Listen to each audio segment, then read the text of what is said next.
Sa hanay ng mga super sports bike division, isa talaga at kilalang kilala si Yamaha R1 o Yamaha R1M.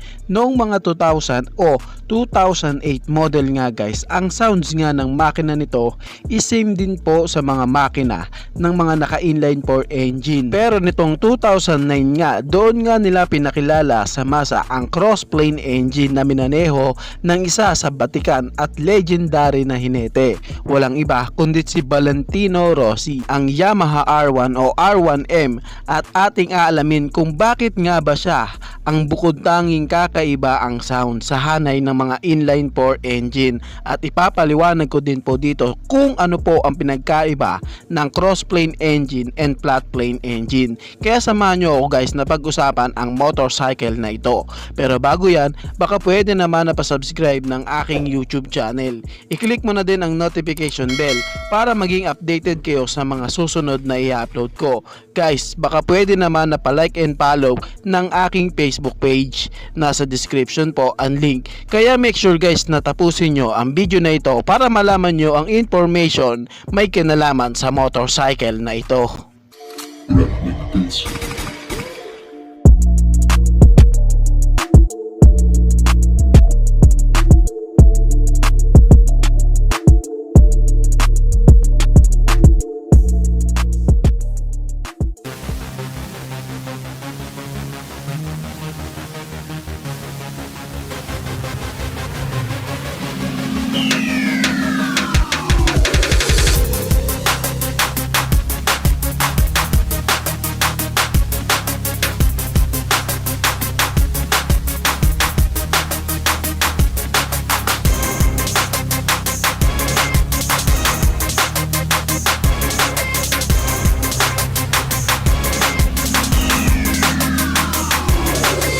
Alamin muna natin ang pinagkaiba ng flat plane and cross plane. Ang flat plane engine guys, ito ang karaniwang design ng mga makina ng naka-inline 4 engine. Mapa 250cc na naka-inline 4, 600cc na naka-inline 4, at kahit mga 1000cc, syempre kunin na lang nating halimbawa si Kawasaki ZX-10R para sa flat plane engine. Si Kawasaki ZX-10R kasi guys is merong 4 na cylinder head, kaya meron siyang 4 na piston. Ngayon, bakit naman ganun kaganda ang tunog ng Kawasaki ZX-10R?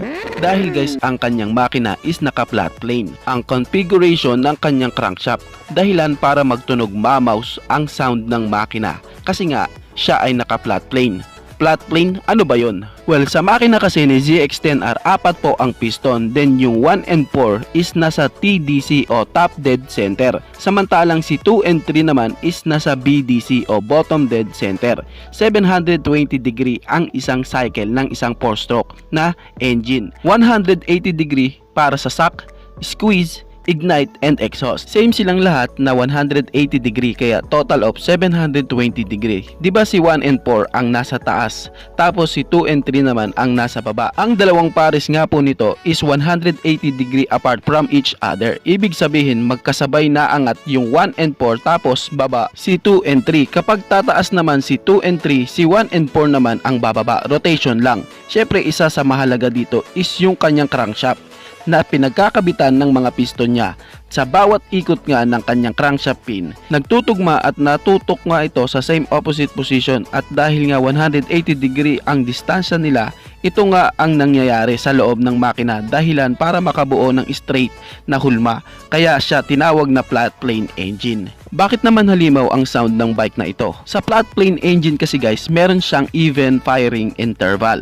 Ibig sabihin kasi balance po ang bawat galaw ng kanyang mga piston, kasi bawat 180 degree meron siyang piston na nag-i-ignite. Sa isang engine is merong 4-stroke, shock, squeeze, ignite, exhaust. Ngayon, bawat piston ng makina ng ZX-10R is ginagampanan ang bawat papel niyan. Di sila sabay-sabay nagsasak or mag-i-squeeze.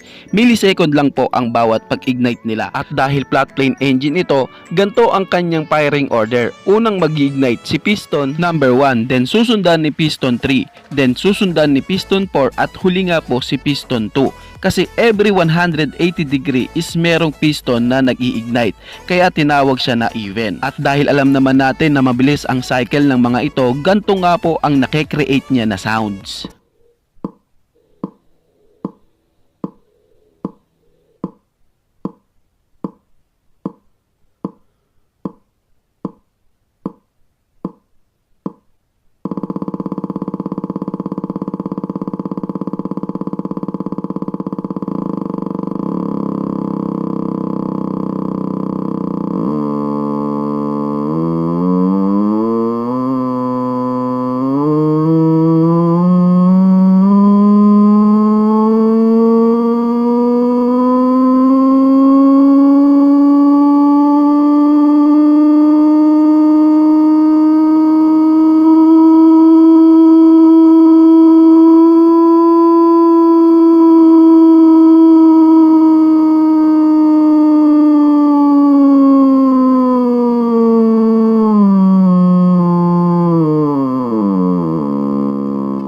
bakit ba si Yamaha R1 o R1M lang ang bukod tanging naiiba na sound sa lahat ng naka-inline 4 engine? Kasi guys, si Yamaha R1 kasi is naka-crossplane engine. Ano naman ang pinagkaiba ng crossplane engine sa mga naka-flat plane engine? Same sa ibang makina ng mga big bike, meron din siyang 4 na piston, and same din po sa mga naka-inline 4 na tabi-tabi ang mga piston niya. Hindi katulad sa mga Ducati o Aprilia super sports bike na naka B-type engine. Di ba si flat plane engine is merong 180 degree apart each other. Pagdating kay crossplane engine, ito nga guys is merong 90 degree apart each other sa bawat crank pin nito. Paano nangyari yon? Kasi iba ang arrangement ng mga piston ni crossplane engine kasi nakatutok nga po sa 4 na direksyon ang mga crank pin nito. Isa sa taas, isa sa kaliwa, isa sa kanan at isa din sa baba. Kaya dahil dito nagkaroon na lang siya ng 90 degree ang distansya niya sa bawat isa. Kaya pansin sa mga piston niya, si piston number 1 ang nasa TDC o top dead center, habang si 2 and 3 naman ang nasa mid stroke, tapos si number 4 naman ang nasa BDC o bottom dead center. At dahil nga po sa cross po ang postura ng kanyang mga crank pin, kaya ito tinawag na crossplane engine. Ngayon, bakit iba ang tunog ni Yamaha R1 compare sa ibang naka-inline 4 engine? Si crossplane engine kasi guys is an even firing interval. Kaya po si flat plane is even dahil sa balance po ang mga galaw ng mga piston nito. Kasi every 180 degree may piston na nag-iignite. Ngayon pagdating kay crossplane engine, diyan sila nagkaroon ng malaking pagbabago kasi uneven ang kanyang firing interval. Kasi iba't ibang degree nga po nag-iignite ang kanyang mga piston. Unang mag-iignite si piston number 1, tapos susundan ito ni piston number 3, tapos susundan naman ni piston number 2. Sabay konting distansya na lang mag-iignite naman si piston number 4. Kumpara kay flat plane engine na every 180 degree is may nag-iignite. Iba nga po kay crossplane engine kasi gulo-gulo ang kanyang paggalaw ng mga piston. Kaya nga naging firing interval niya is 180 degree, 90 degree, 180 degree, and 270 degree. Kaya sa kanyang firing order mapapansin na may isang piston na nagdi-delay sa pag-ignite, dahilan kaya siya lang ang bukod tanging kakaibang tunog dahil sa crossplane engine na nga siya. Ito din ang reason bakit ganto ang tunog ng Yamaha R1 kasi gulo-gulo ang combustion, kaya siya uneven. At dahil alam naman natin na sobrang bilis ng revolution ng makina nito, ganto nga po ang nagagawa niyang sounds.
Madami nga ang nagsasabi na malakas daw ang flat plane engine kasi nasa balance at even daw ang firing order ng kanyang engine. Pero sa tingin ko naman hindi naman nalalayo ang power output nito kasi guys easy to reach din naman kay Yamaha R1 o R1M ang 300 kph. Partida guys ha, kaya niyang maabot ang 300 kph sa 5th gear.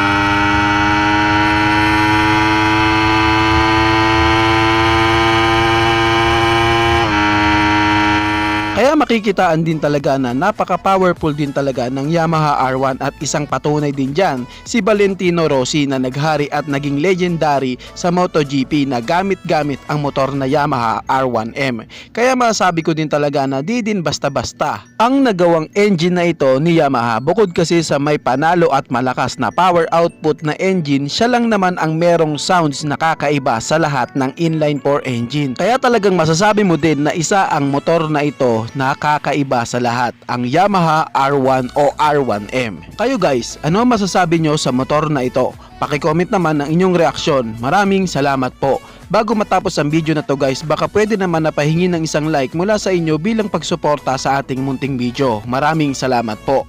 Sa tingin ko guys is dito ko na lamang po tatapusin ang ating vlog. I hope na nag-enjoy kayo sa aking hinandang video para sa inyo. Pinasisiglaw din kayo na i-subscribe ang aking YouTube channel.